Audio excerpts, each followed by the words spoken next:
خرید و فروخت میں بھی تو ایسے ہی ہوتا ہے. آپ ایک چیز خرید کر لاتے ہیں، ٹھیک. آپ مثال کے طور پر دکاندار لوگ ہوتے ہیں، گندم خرید کر لاتے ہیں، ٹھیک. 10 درہم کی خرید کر لاتے ہیں، یا جیسے مثال کے طور پر ایک بوری جو ہے وہ 5,000 کی بوری خریدتے ہیں، آگے گاہکوں کو جو ہے وہ 7,000 کی 6,000 کی بیچ دیتے ہیں. تو وہ جو 1,000 کے اوپر زائد لے رہے ہیں، تو ہم بھی تو بس سونے کے اوپر یا چاندی کے اوپر ہم زائد لے لیتے ہیں، درہم و دنانیر کے اوپر. تو اس میں کیا فرق ہے؟ اس میں بھی اضافی پیسے لیے جاتے ہیں، اس میں بھی اضافی پیسے لیے جاتے ہیں، ٹھیک. تو اس میں کیا فرق ہے؟ ذالک بأنہم قالوا انما البیع مثل الربا. تو اللہ تعالیٰ نے کہا کہ جو لوگ سود کھاتے ہیں نا، وہ قیامت کے دن ایسے اٹھیں گے جیسے شیطان نے ان کو چھو کر خپتی کر دیا ہو، ان کو پاگل کر دیا ہو. ایسے اٹھیں گے قیامت کے دن پاگلوں کی طرح. اور یہ ان کی حالت کیوں ہوگی؟ بأنہم قالوا انما البیع مثل الربا، کہ سود کھاتے سے وہ تو چلو گناہ تو تھا، لیکن اس سود کو غلط بھی نہیں سمجھتے تھے، اور یہ کہتے تھے کہ لو اس میں کون سی غلط بات ہے. یہ جو عام طور پہ تاجر لوگ کام کرتے ہیں، ہم بھی وہی کام کرتے ہیں. تاجر لوگ بھی چیزیں خرید کر لاتے ہیں، منافع رکھ کے آگے جو ہے وہ چیز بیچ دیتے ہیں، اپنا اضافی پیسہ جو ہے اپنے پاس رکھ لیتے ہیں. ہم بھی جو ہے وہ 100 درہم دے دیتے ہیں، واپسی پہ جب ہم اپنا 100 درہم لے لیتے ہیں، اور اس کے بعد اضافی پیسہ منافع رکھ لیتے ہیں. تو سود بھی تو،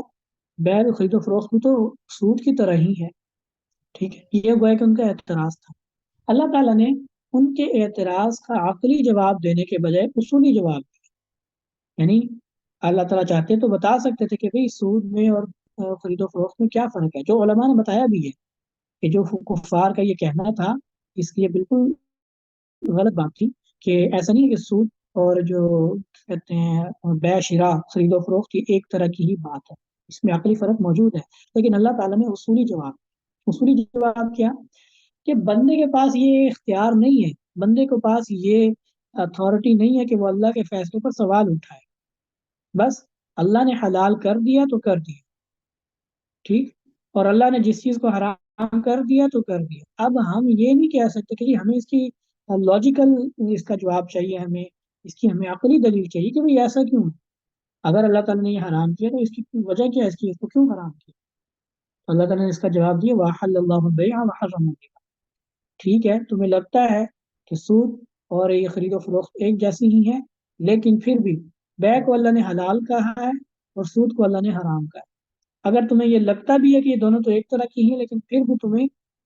ماننا یہی پڑے گا. کیوں؟ کیونکہ یہ اللہ کا فیصلہ. احل اللہ، اللہ نے حلال کیا اور اس کو بھی اللہ نے حرام کیا. بیع کو اللہ نے حلال کیا ہے، سود کو اللہ نے حرام کیا ہے. اتنا کافی ہے کہ یہ اللہ کا حکم. باقی اس کی وجہ کیا ہے وہ تمہیں بتانا ضروری نہیں ہے، کیونکہ ایک انسان کے لیے جو اللہ کا بندہ ہو، اس کے پاس اللہ کے فیصلے پر سوال اٹھانے کی کوئی بنیاد موجود نہیں.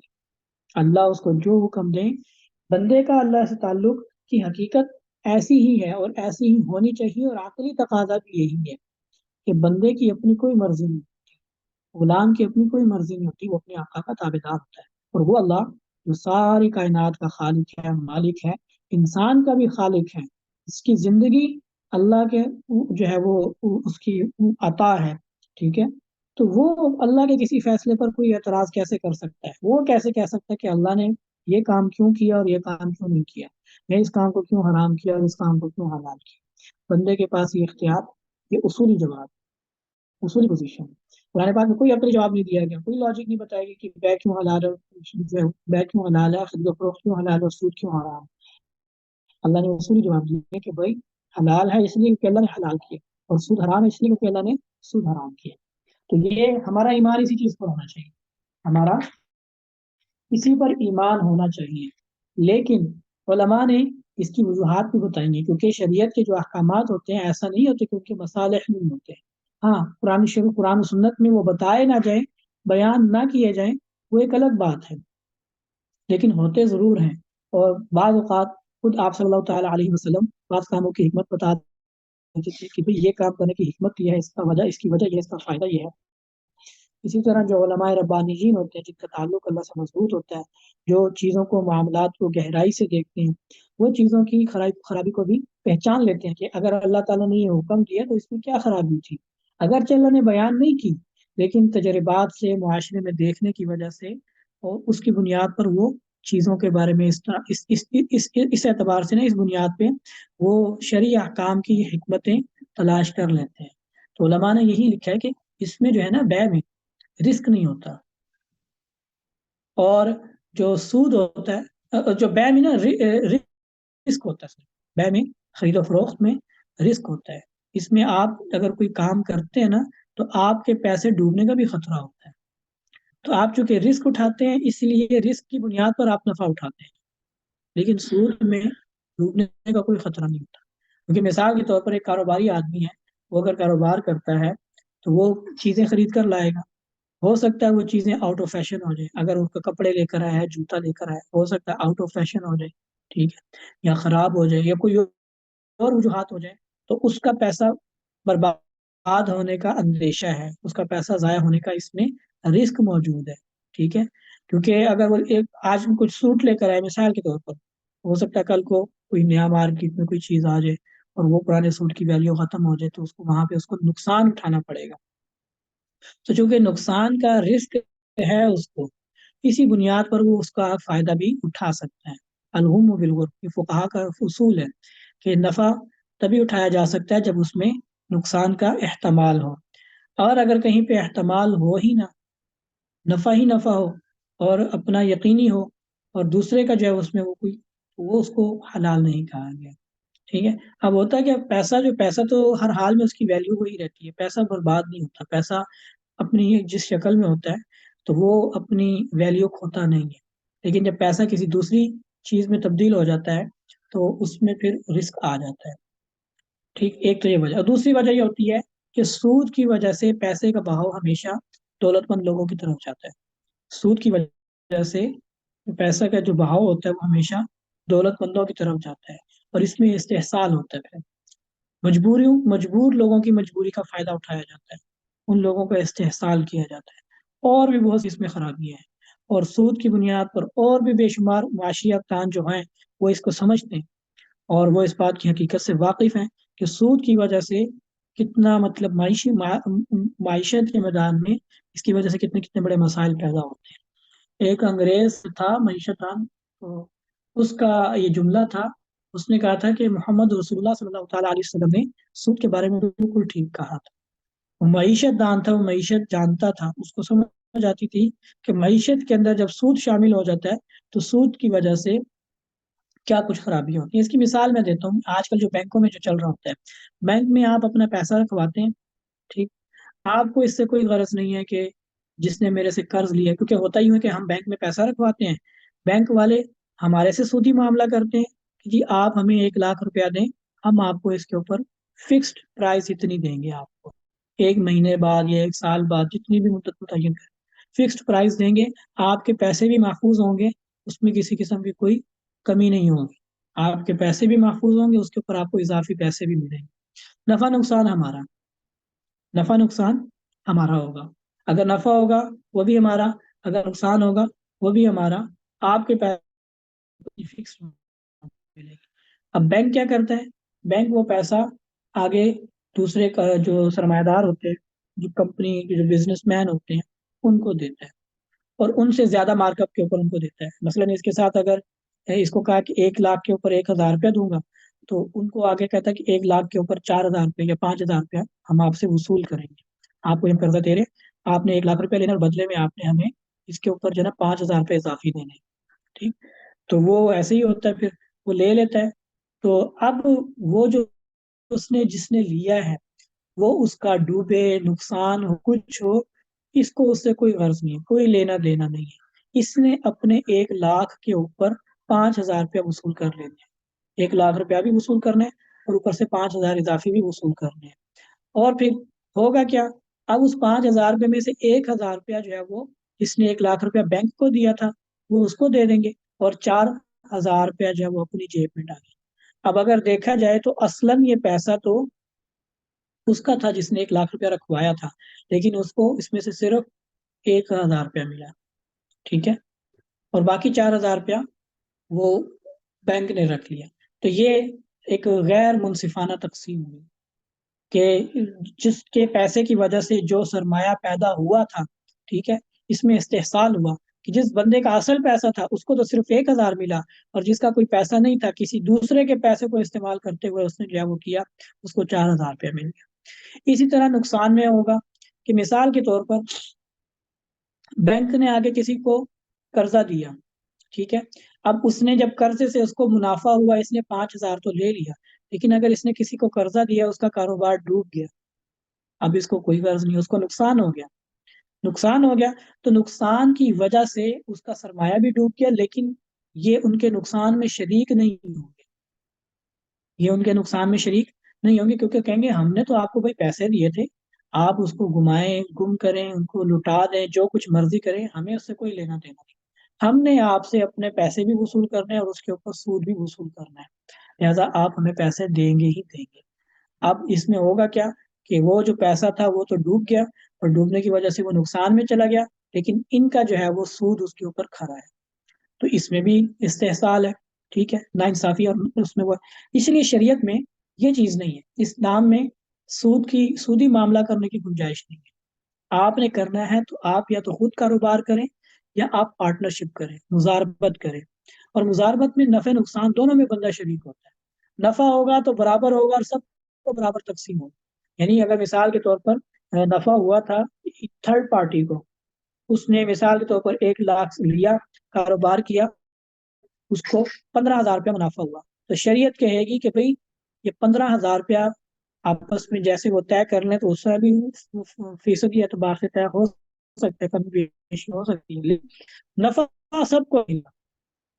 ٹھیک ہے، اس میں اگر برابر کی بنیاد پر کریں تو یوں ہوگا کہ 5,000 روپیہ آدمی کا، 5,000 روپیہ بینک کا، 5,000 روپیہ جس نے پیسے دیے اس کا ہو جائے گا،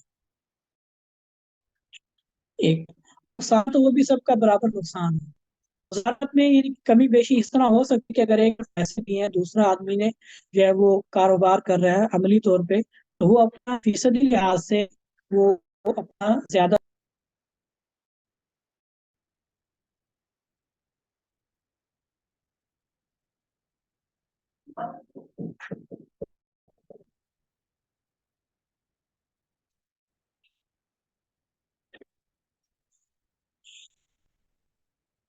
تو وہ اس کے اندر ہی ہوگا، مطلب نفع کے اندر ہی ہوگا، جو فیصد انہوں نے پرسنٹیج طے کی ہوگی تو نفع کے اندر ہوگی، اگر نقصان بھی وہی پرسنٹیج ہوگی،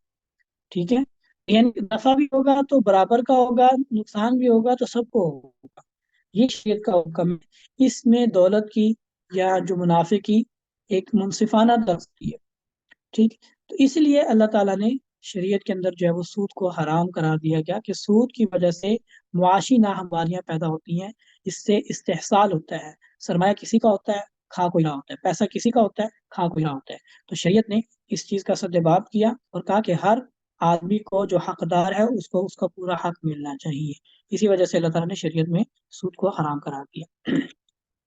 تو یہ حکومتیں جو ہے سود کی تباہ کاریاں جو ہیں وہ اس حوالے سے علماء نے بیان کی ہیں، جو اس میں ملاحظہ کی جا سکتی ہے، بہرحال لیکن اللہ تعالیٰ نے اصولی یہ جواب دیا کہ احل اللہ البیع وحرم الربا، اللہ نے بیع کو حلال کیا ہے اور سود کو حرام کیا ہے، لہذا یہ کوئی سوال نہیں بنتا کہ جی یہ بھی تو اس کی طرح ہی ہے، ٹھیک ہے، بالکل اس کی طرح ہو سکتا ہے، لگے تمہیں اس کی طرح ہے، لیکن اللہ تعالیٰ نے اس کو حرام قرار دیا ہے، سود کو، اور بیع کو حلال کیا۔ یہاں پر میں ایک اور بات ضمن اس میں ایک داخل ہوں، کچھ لوگ جو قسطوں پہ جو چیز ہوتے ہیں اس کو بھی سود سمجھتے ہیں، جو قسطوں پہ انسٹالمنٹ پہ جو چیزیں خریدی جاتی ہیں اس کو بھی لوگ سمجھتے ہیں کہ شاید یہ بھی سود ہے، ایسا نہیں ہے، قسطوں پہ جو چیز لی جاتی ہے وہ سود اس لیے نہیں ہوتی کیونکہ وہاں پہ چیزیں ایک طرح کی نہیں ہوتی، ایک طرف پیسے ہوتے ہیں اور دوسری طرف چیز ہوتی ہے، ٹھیک ہے، تو میں نے بتایا تھا نا کہ سود تب بنتا ہے کہ جب کوئی چیز وزن کر کے بیچی جا رہی ہو یا جو ہے وہ کیل کر کے بیچی جا رہی ہو اور اس جیسی چیز کے بدلے میں ہی بیچی جا رہی ہو، تو پھر سود بنتا ہے، تو چونکہ جب آپ انسٹالمنٹ کی دکان پہ جاتے ہیں، فریج، اے سی، گاڑی یا موٹر سائیکل یا واشنگ مشین، کوئی کچھ بھی آپ چیز خریدتے ہیں تو وہ چیز ہوتی ہے، اور جس کے ذریعے سے آپ خرید رہے ہوتے ہیں وہ پیسے ہوتے ہیں، تو دونوں ایک طرح کی تو نہیں ہوتی نا، دونوں مختلف ہوتی ہیں، تو چونکہ ان میں یہ اختلاف ہوتا ہے اس وجہ سے اس پہ کمی بیشی کی جا سکتی ہے، اور علماء نے فقہا نے یہ بات لکھی ہے کہ نقد کی قیمت الگ ہو سکتی ہے اور ادھار کی قیمت الگ ہو سکتی ہے. مثلا آپ یوں کہہ سکتے ہیں کہ بھائی یہ چیز میں آپ کو نقد اگر بیچوں تو میں آپ کو 1 لاکھ کی بیچوں گا، لیکن اگر آپ نے ادھار لینی ہے تو پھر میں آپ کو یہ 1.5 لاکھ کی بیچوں. ایسے آپ کوئی چیز فروخت کر سکتے ہیں. ٹھیک ہے، اس میں سود نہیں ہوگا. کیوں سود نہیں ہوگا؟ کیونکہ سود کے اندر میں نے آپ کو بتایا تھا کہ 2 چیزوں کا ہونا ضروری ہے کہ یا تو وہ وزن والی چیز ہو یا کیل والی چیز ہو، اور اپنی جیسی چیز کے بدلے میں ہی بیچی جا رہی ہو. تو یہاں پہ ایک طرف پیسے ہیں اور دوسری طرف چیز ہے، دونوں ایک ایک جیسے ہیں، تو اس لیے اس میں سود نہیں ہے. ٹھیک ہے، جو چیزیں خرید و فروخت ہیں سود بھی نہیں ہوتی. لیکن اس میں یہ بھی ہے، ایک دفعہ آپ چیز لیتے ہیں نا اس پہ قسطوں پہ، آپ نے خرید کتنے کی ہے جی؟ یہ نقد 10,000 کی ہے، قسطوں پہ اگر آپ لیں گے آپ کو 15,000 کی ملے گی، اور آپ نے یہ قسطیں 10 مہینے میں ادا کرنی ہے. ٹھیک ہے، تو آپ کو 1,500 روپیہ ماہانہ آپ نے قسط ادا کرنی ہے. لیکن اس میں اب 15,000 میں کمی بیشی نہیں ہو سکتی. 15,000 میں کمی بیشی نہیں ہو سکتی، کیونکہ اب آپ نے جب وہ چیز خرید لی، ٹھیک ہے، تو آپ کے ذمے میں پیسوں کی ادائیگی لازم ہے. آپ نے اب اس کے 15,000 روپیہ دینے ہیں، جو 1,500 ہر مہینے آپ نے ان کو دینے. ٹھیک، تو اب گویا کہ آپ کے ذمے میں پیسے آ گئے.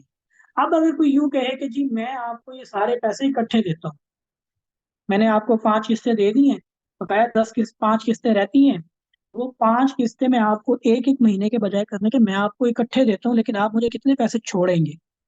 تو یہ کرنا سود ہو جائے گا، کیونکہ اب آپ پیسے کے بدلے میں پیسے چھڑا رہے ہیں.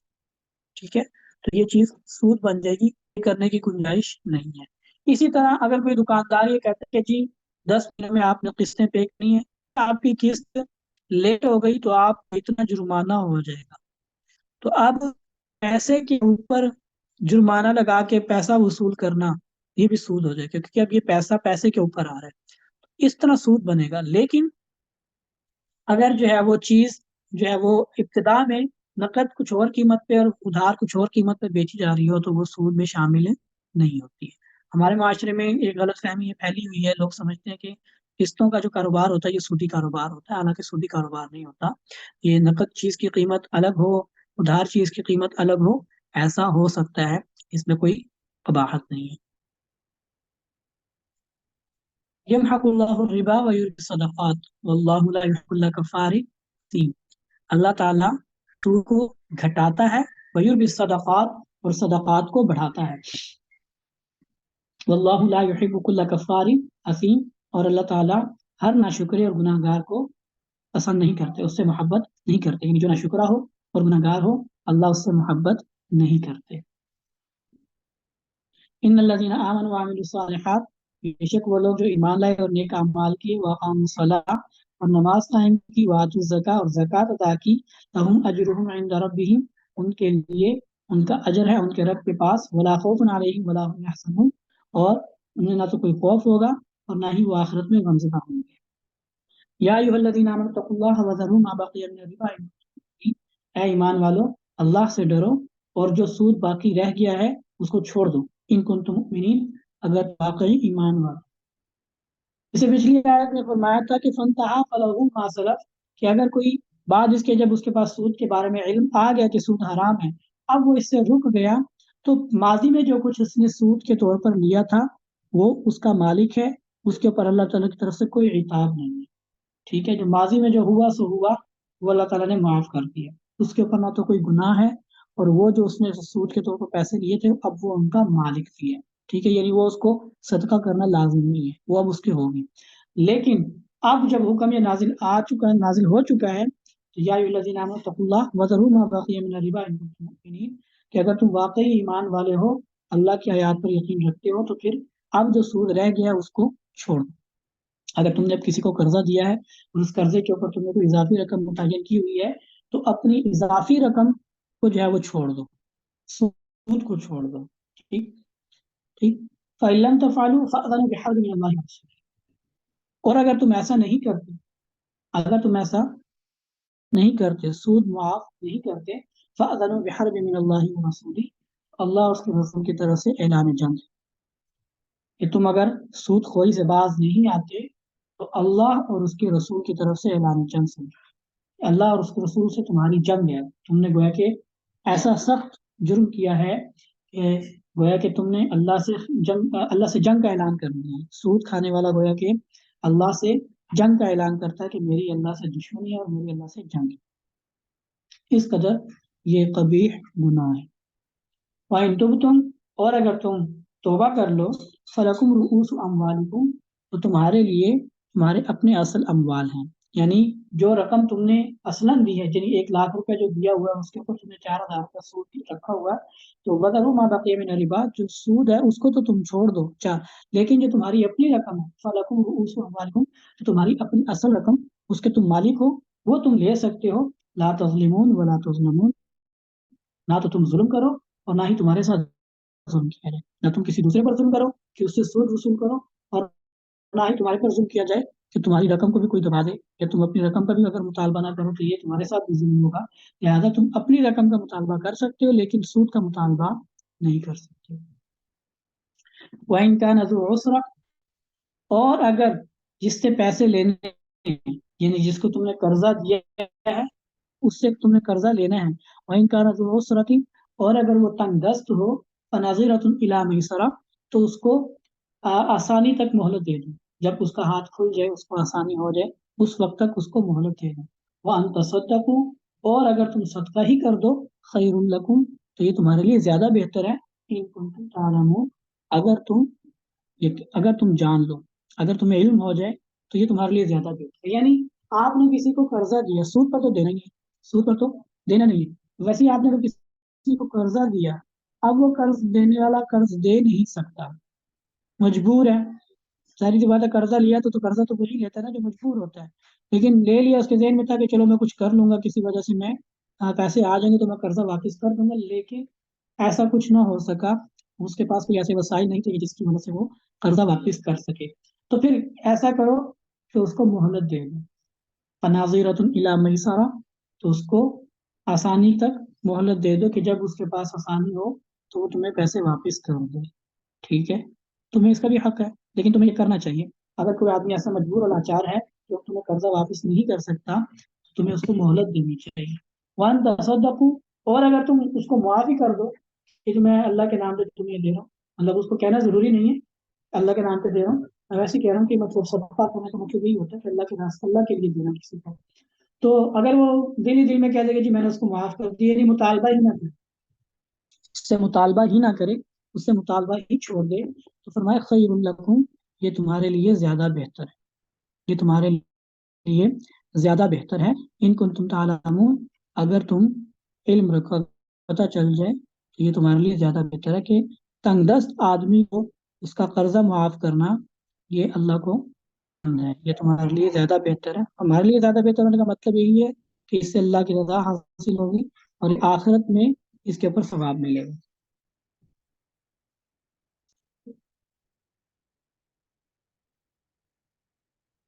اور احادیث میں اور جو ہے وہ، اچھا اس میں دونوں طرف الگ احکامات ہیں، ہمارے معاشرے میں اب مسئلہ یہ بھی ہے نا کہ لوگ قرض لے لیتے ہیں، باوجود وسعت کے قرض واپس کرنے کا نام ہی نہیں لیتے، باوجود یہ کہ پیسے ہوتے ہیں لیکن دینے کا نام ہی نہیں لیتے، ٹال مٹول سے کام لیتے ہیں، یا دینے کی ان کی نیت ہی نہیں ہوتی ہے، تو یہ کرنا بھی ظلم ہے، دونوں کو الگ الگ حکم ہے، قرض دینے والے کو کہ اگر واقعی اس کو پتا ہے کہ جس کو میں نے قرضہ دیا ہے وہ مجبور ہے، لاچار ہے، وہ قرض نہیں دے سکتا، کہ تم مہلت دے دو اس کو تھوڑی سی، جب اس کو آسانی ہو تو وہ تمہیں تمہارے پیسے واپس لوٹا دے، اور اگر یہ کرے گا تو اس کو اس کے اوپر ثواب بھی ملے گا، ٹھیک ہے، بلکہ ایک حدیث شریف میں حکم یہ بھی ہے کہ نفلی صدقہ کرنے سے کسی کو قرض دینے کا زیادہ ثواب، تنگ دست کو، کسی مجبور کو قرض دینا اس کا زیادہ ثواب ہے نفلی صدقے کی، کیونکہ عام طور پہ جو قرض لینے والا وہ انتہائی مجبور ہوتا ہے، تو انتہائی مجبور آدمی کی مجبوری کو پورا کرنے کا زیادہ ثواب ہے، ٹھیک ہے، یہ بھی لکھا ہے، یہ بھی آتا ہے روایات میں کہ اگر کوئی کسی تنگ دست کو قرضہ دیتا ہے نا تو جس دن تک وہ اس کو قرضہ اس کے پاس رہتا ہے اتنے دن اس کو اتنی رقم صدقہ کرنے کا ثواب ملتا ہے، یعنی ایک آدمی ہے مجھے 1,000 روپیہ چاہیے، بہت مجبور ہے، اس کی ضرورت کو پورا کرنے کے لیے 1,000 روپیہ دے دیے، کیونکہ عام طور پہ انسان جب انتہائی میں ہوتا ہے نا تبھی سوال کرتا ہے، ویسے سوال نہیں کرتا، اللہ یہ کہ کسی کی عادت ہی بن گئی ہو مانگنے والی، وہ ایک الگ بات ہے، لیکن ایک شریف النفس آدمی انتہائی مجبوری کے عالم میں سوال کرتا ہے، وگرنہ وہ سکتا، اور اگر وہ سوال کر رہا ہے تو اس کا مطلب ہے کہ انتہائی مجبور ہے، آپ نے اس کی مجبوری کو اگر پورا کیا، اس کا خیال رکھا، تو اللہ تعالیٰ شریعت کی طرف سے آپ کو جتنے پیسے آپ نے اس کو دیے، ہر روز اتنے پیسے آپ کو صدقہ کرنے کا ثواب دیتا ہے، ٹھیک ہے، اور اگر وہ تنگ دست ہو جائے کسی وجہ سے نہ دے سکے، آپ اس کو معاف کر دیں تو اس کا تو اور بھی زیادہ ثواب ہے، ٹھیک ہے، تو یہ تو قرض والے کو، جو قرض دینے والا ہے اس کے لیے یہ احکامات ہیں، جس قرض لیا ہے اس کو کیا حکم ہے، شریعت میں بغیر کسی وجہ کے قرض لینے سے منع کیا گیا، اللہ کے نبی صلی اللہ تعالیٰ علیہ وسلم قرض کو انتہائی مطلب جو ہے وہ ناپسند کرتے تھے، ایک حدیث شریف میں آتا ہے کہ اے اللہ میں آپ سے پناہ میں آتا ہوں، آپ کی پناہ میں آتا ہوں کفر سے اور قرض سے، تو ایک صحابی نے پوچھا یا رسول اللہ کفر کے بعد آپ نے براہ راست قرض سے، یعنی کہ یہ اتنا کبھی کام ہے کہ آپ نے کفر سے پناہ مانگی اور ساتھ ہی قرض سے پناہ مانگی، فرمایا ہاں، آپ صلی اللہ تعالیٰ علیہ وسلم اس شخص کا جنازہ نہیں پڑھتے تھے کہ جس کے ذمہ قرض ہوتا تھا، جب جنازہ لایا جاتا تھا کہ یا رسول اللہ یہ فوت ہو گیا، اس کی نماز جنازہ پڑھاتے ہیں، آپ پوچھتے تھے کہ اس کے ذمہ قرض تو نہیں ہے، اگر ہوتا ہے کہ ہاں جی قرض ہے اس کے ذمہ، فرماتے ٹھیک ہے تم پڑھ لو، میں اس کی نہیں پڑھ سکتا، ٹھیک، اور اگر کوئی کہتا ہے کہ جی میں اس کا قرض ادا کر دوں گا، تو پھر آپ صلی اللہ تعالی وسلم نماز جنازہ پڑھتے تھے، قرض دار کی نماز جنازہ آپ نہیں پڑھتے تھے، اور جو قرض مانگنے والے، خام خواہ قرض لینے والے، بات بے بات پہ قرض لینے والے، ان کے خلاف وعید بھی ہے کہ مانگنا، کسی دوسرے سے قرض لینا، ادھار لینا، اس کو شریعت میں اچھا نہیں سمجھا جاتا، انتہائی مجبوری کے عالم میں اگر آپ کو ضرورت ہو تو آپ قرض لے سکتے ہیں، بات بے بات پہ قرضہ نہیں لینا چاہیے، ہمارے یہاں پہ وہ ہوتا کیا ہے، نام و نمود کے لیے، دکھلاوے کے لیے، نمائش کے لیے پیسے نہ قرض لے لیتے، شادی کرنی ہے، بیٹے کی شادی کرنی ہے، پیسے نہیں ہے، قرض لے لیں، قرض اٹھا لیں گے، ایسی قطعاً اس کی اجازت نہیں ہے، بھائی شادی سادگی طریقے سے بھی ہو سکتی ہے، لازمی تو نہیں ہے کہ آپ نے جو ہے وہ سارے ٹشن پورے کرنے ہیں، آپ نے ڈھول باجا سارا کچھ کرنا ہے، مہندی مائیوں کی رسمیں کرنی ہے، سارا کچھ کرنا ہے، ایسے نہیں ہے تو آپ نے پھر وہ کرنا رسموں کو پورا کرنے کے لیے، ٹھیک، مہندی کی رسم کرنی ہے، فلانی رسم کرنی ہے، اور کوئی کام کرنا ہے، تو قرض لے لیں گے اس کام کے لیے، تو قرض لینا جائز نہیں ہے، قرض لینا اس میں شریعت میں اس کی اجازت نہیں ہے، اور اس کو برا سمجھا گیا، ہاں اجازت اس طرح ہے کہ اگر انتہائی مجبوری ہو، کہ لاچار ہو بندہ، اور کوئی اس کو سجائی نہ دے رہا ہو، اور ضرورت بھی انتہائی ضرورت ہو کہ اس کے بغیر چارہ نہ ہو، بندہ بھوکا مر رہا ہو، کوئی اور ایسی سخت بیماری ہو، کوئی سخت پریشانی مسئلہ ہو، تو ایسی صورت میں اگر وہ قرضہ لینا چاہے تو پھر اس کی گنجائش ہے، اور ساتھ ہی یہ بھی حکم ہے کہ اس کو فوراً واپس لوٹانا، کوشش کرنا، یہ نہیں کہ بس قرضہ لے لیا ٹھیک ہے مطمئن ہو کے بیٹھ گیا ٹھیک ہے دے دیں گے، یہ نہیں، اس کو واپس کرنے کی فکر ہونی چاہیے، ٹھیک ہے، مرتے وقت تک اس کے ذمے میں قرضہ نہیں ہونا چاہیے کسی کا، فرمایا کہ شہید کے سارے گناہ معاف ہیں لیکن اس کا قرضہ معاف نہیں ہے،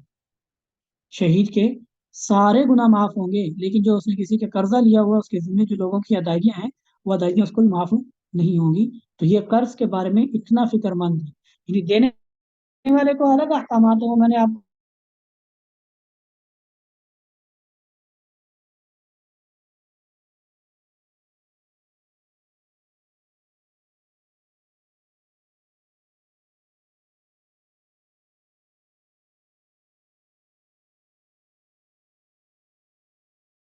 کے آخرت میں اس کے اوپر معاوضہ نہیں ہوگا،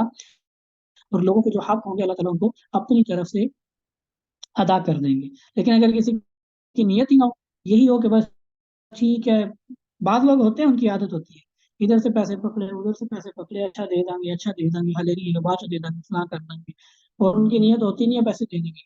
یا تو بعض اوقات اور جب قرضہ لے رہے تھے اس وقت ان کو پتہ بھی ہوتا ہے کہ ہم قرضہ دے نہیں سکیں گے، پھر بھی قرضہ لے رہے ہوتے ہیں، ٹھیک ہے، تو اس طرح قرضہ لینا ٹھیک نہیں ہے، اور اگر ہو اور نہ دے تو اللہ کے نبی صلی اللہ تعالی وسلم نے فرمایا مطل الغنی ظلم،